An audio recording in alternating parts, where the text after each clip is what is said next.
Bonjour les amis, on a reçu beaucoup de messages disant que vous appréciez la voix, notre voix, que vous souhaitiez que l'on fasse des vidéos lecture, vidéos foot, et on va s'exécuter aujourd'hui avec une vidéo lecture du livre de Raymond Domenech, et on va s'intéresser particulièrement au moment de la Coupe du Monde 2010 pour comprendre ce qui s'est passé en Afrique du Sud.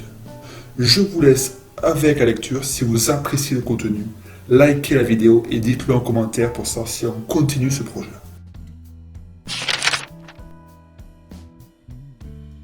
Chauffeur, ouvrez les portes. Un à un, les joueurs sont passés devant moi, comme lors de la montée, et j'ai encore pris soin de les regarder dans les yeux. Mais leurs visages étaient fermés et personne n'a prononcé un mot. Mon discours n'avait eu aucun effet. Au dépit et au découragement s'est mêlée la colère. Patrice Evra s'est approché, un papier à la main. Je l'ai entraîné derrière le bus, à l'abri des caméras. Et j'ai découvert le fameux texte, tapé à la machine. La déclaration collective des joueurs.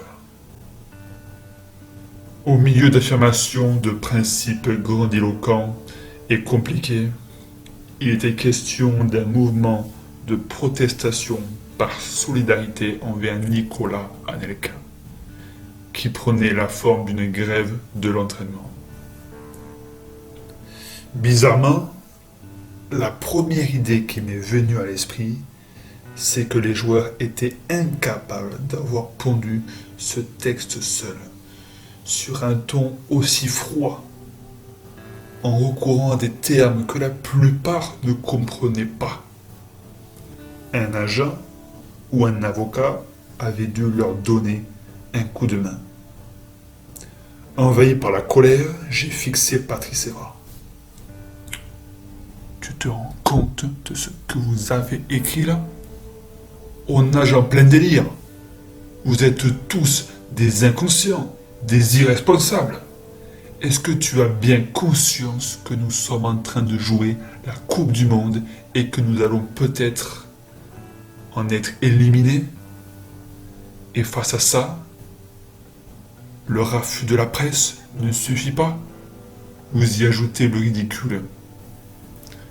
Il faut vous ressaisir, les gars. C'est un vrai scandale. Un texte comme ça? Et vous allez le lire à la presse, j'imagine? Oui, je crois. Formidable. Franchement, tu crois qu'il s'agit de la meilleure manière de passer au journal de 20h?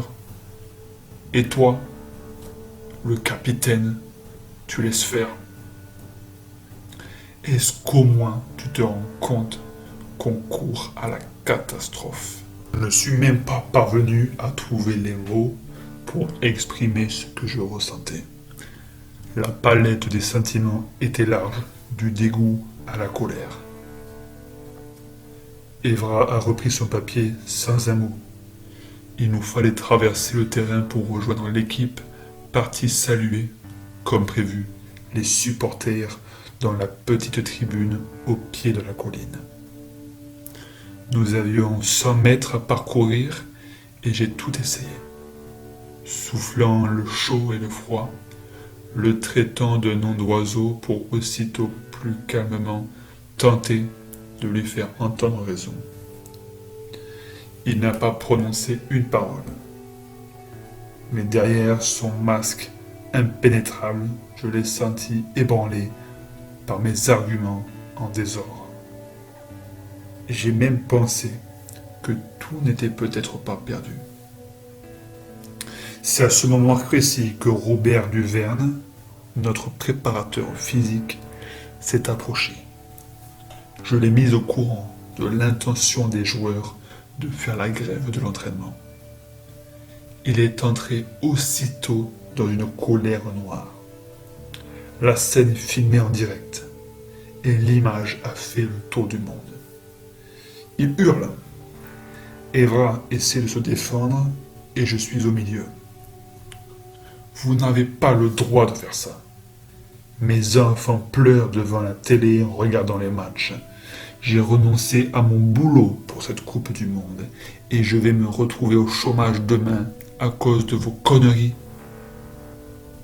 Mais vous avez quoi dans la tête? Tout s'est mélangé dans ses propos. Le travail de préparateur de Lyon qu'il avait sacrifié pour venir en Afrique du Sud, la fierté du sport, son désarroi d'entraîneur, incapable de savoir quoi dire, je suis resté tétanisé par la tournure dramatique de la situation. Face à ce torrent difficile à contenir, Evra n'a rien trouvé d'autre à répondre que cette formule faussement fière, 1000 fois entendue dans la bouche des joueurs lorsqu'une vérité les arrache à la certitude de leur excellence. Tu ne me parles pas comme ça. C'en était trop pour Robert, qui a perdu son contrôle. Ils ont commencé à en venir aux mains, en direct, devant les caméras. Je les ai séparés. Ma première erreur de l'après-midi. Ce n'était pas la dernière. J'aurais dû les laisser aller au bout de leur logique d'affrontement. Leur bagarre aurait montré que le staff était prêt à se battre pour défendre l'intérêt de l'équipe de France, alors que les joueurs n'étaient pas capables de placer leur fierté et leurs principes collectifs sur le terrain, où cela comptait vraiment. Mais ce dimanche-là, je crois encore en la qualification pour les huitièmes de finale. Elle tient à un fil. C'est vrai, mais elle tient encore. Mon boulot consistait à présenter cet espoir et à préparer ce sursaut, non à calculer notre sortie. J'ai donc essayé de maintenir devant les caméras l'image de notre unité, même si elle avait volé en éclats depuis longtemps, même si elle n'avait jamais été à ce point factice. J'ai bien vu que tout se rassemblait pour la catastrophe et qu'un suicide collectif en direct s'annonçait. Mais je me suis dit que mon travail et ma responsabilité visaient aussi à abréger les souffrances. Les joueurs se sont regroupés devant les spectateurs. De loin, j'ai trouvé ce cercle plutôt agité. J'ai appris par la suite que Fabrice Grange, l'entraîneur des gardiens, adjoint de Bruno Martini, tentait d'empêcher cette grève débile et néfaste. Il a parlé dans le vide, lui aussi, d'autant qu'Evra venait de rejoindre le cercle. Le débat était court.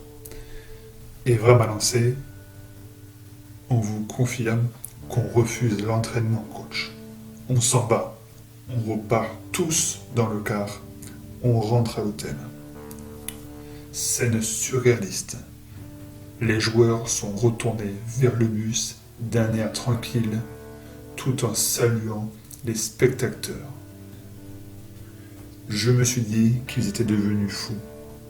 Je me suis dit aussi que quelques instants avaient suffi pour que tout s'écroule en moi, pour que s'éteigne la flamme qui remontait à l'enfance. J'avais toujours cru à l'éthique, la fierté, la noblesse du foot. Mais comment m'identifier à ces choses? Inconscient. À leur place, j'aurais fait autre chose de ma colère et de mon indignation. J'aurais utilisé mon terrain d'expression. Je n'aurais pas pris la décision irresponsable de détruire l'essence de mon sport et la source de mon bonheur en refusant de jouer. Fin de la première partie de la lecture. J'espère que vous avez apprécié. Si c'est le cas, dites-le en commentaire parce que c'est très important pour savoir si l'on continue ou pas ce format et si vous voulez que l'on continue l'histoire. Ce fut un plaisir de vous conter ce livre et on se dit à bientôt pour une prochaine vidéo.